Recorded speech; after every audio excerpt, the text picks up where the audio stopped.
सरकारी कॉलेज में इंग्लिश का पीरियड था कि एक तालबा जोर जोर से रोने लगी। टीचर पढ़ाना छोड़कर भागम भाग उसके पास पहुंची। बड़ी नरमी से दरियाफ्त किया कि क्या बात है बेटी, क्यों रो रही हो। उसने सिसकियां लेकर जवाब दिया, मेरी फीस के पैसे चोरी हो गए हैं, बैग में रखे थे, किसी ने निकाल लिए हैं। टीचर ने एक लड़की को इशारा करते हुए कहा, कमरे के दरवाजे बंद कर दो, कोई बाहर न जाने पाए, सबकी तलाशी होगी। टीचर ने सामने की 3 रो से तालबात की खुद तलाशी ली और फिर उन्हें पूरी क्लास की तालबात की जेबें चेक करने और बस्तों की तलाशी की हिदायत कर दी। कुछ देर बाद 2 लड़कियों की तकरार से अचानक क्लास एक बार फिर शोर से गूंज उठी।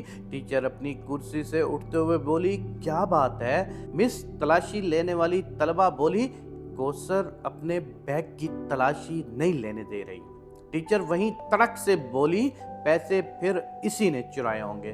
कोसर तड़प कर बोली, नहीं मिस, मैं चोर नहीं हूँ, चोर नहीं हूँ। अगर चोर नहीं हो तो फिर बैग की तलाशी लेने दो। नहीं। कोसर ने किताबों के बैग को सख्ती से अपने सीने के साथ लगा लिया। नहीं, मैं तलाशी नहीं दूंगी। टीचर आगे बढ़ी। उसने कोसर से बैग छीनने की कोशिश की लेकिन वो कामयाब ना हो सकी।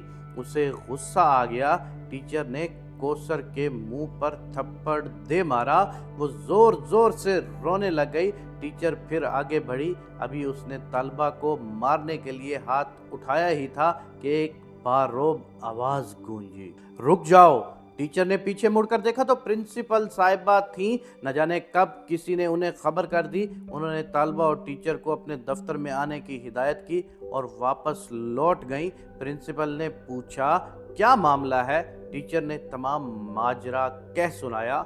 उन्होंने तालबा से बड़ी नरमी से पूछा, तुमने पैसे चुराए हैं। नहीं, उसने नफी में सर हिला दिया।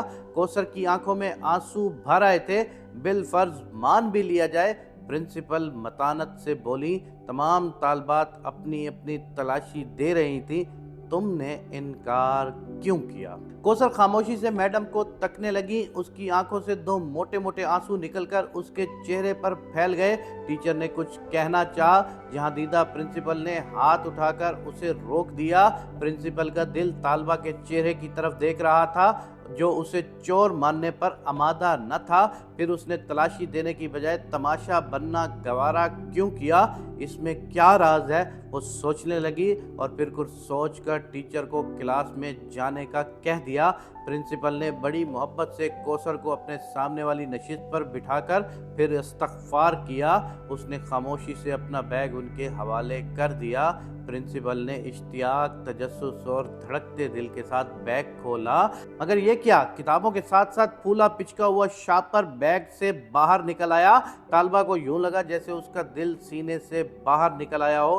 कोसर की हिचकियां बंध गई। प्रिंसिपल ने शापर खोला। उसमें बचे कुचे खाने, नान, कुछ कबाब और चिकन की बोटियां। सारा मामला प्रिंसिपल की समझ में आ गया। वो कांपते वजूद के साथ उठी। रोती हुई कोसर को गले लगाकर खुद भी रोने लग गई। कोसर ने बताया, मेरा कोई बड़ा भाई नहीं, दीगर 3 बहन भाई उससे छोटे हैं। वालिद साहब रिटायरमेंट से पहले ही बीमार रहने लगे थे। घर में कोई और कफील नहीं है। पेंशन से गुजारा नहीं होता। भूख से मजबूर होकर एक दिन रात का फाका था। नाश्ते में कुछ न था। कॉलेज आने लगी तो भूख और नकाहत से चलना मुश्किल हो गया। मैं एक टिक्का कबाब की दुकान के आगे से गुजरी तो कचरे में कुछ नान के टुकड़े और आधा खाया हुआ एक चिकन का पीस पड़ा था। बेख्तियार उठाकर खा लिया। करीबी नल से पानी पीकर खुदा का शुक्र अदा किया। फिर ऐसा कई मर्तबा हुआ। एक दिन मैं दुकान के थड़े पर बैठी पेट का दोज़ख भर रही थी कि दुकान का मालिक आ गया। उसने मुझे देखा तो देखता ही रह गया। नादीदों की तरह नान और कबाब के टुकड़े खाता देखकर पहले वो परेशान हुआ, फिर सारी बात उसकी समझ में आ गई। वो एक नेक और हमदर्द इंसान साबित हुआ। मैंने उसे अपने हालात सच सच बता दिए। उसे बहुत तरस आया। अब वो कभी कभी मेरे घर खाना भी भेज देता है। और ग्राहकों का बचा हुआ खाना, बर्गर वगैरह रोज़ाना शॉपर में डालकर अपनी दुकान के बाहर एक मखसूस जगह पर रख देता है, जो मैं कॉलेज आते हुए उठाकर किताबों के बैग में रख लेती हूँ और जाते हुए घर ले जाती हूँ। मेरे अम्मी अब्बू को इल्म है कि मैंने कई मर्तबा देखा है लोगों का बचा कुचा खाना खाते वक्त उनकी आंखों में आंसू होते हैं। बहन भाई छोटे हैं, उन्हें कुछ इल्म नहीं, वो तो एक दूसरे से छीन कर भी खा जाते हैं। ये छोटी सी सच्ची कहानी किसी भी दर्द दिल रखने वाले को झंझोड़ के रख सकती है। किसी की ज़ाहिरी शक्ल से उसके किरदार का अंदाज़ा नहीं लगाया जा सकता, इसलिए किसी को भरी महफिल में बेइज्जत करने से बेहतर है कि आप उसको अलग से ले जाकर पूछे, क्या पता वो कितना मजबूर हो और अपनी मजबूरी बताते हुए उसे शर्म आती हो। ऐसे सफ़ेद पोश लोगों का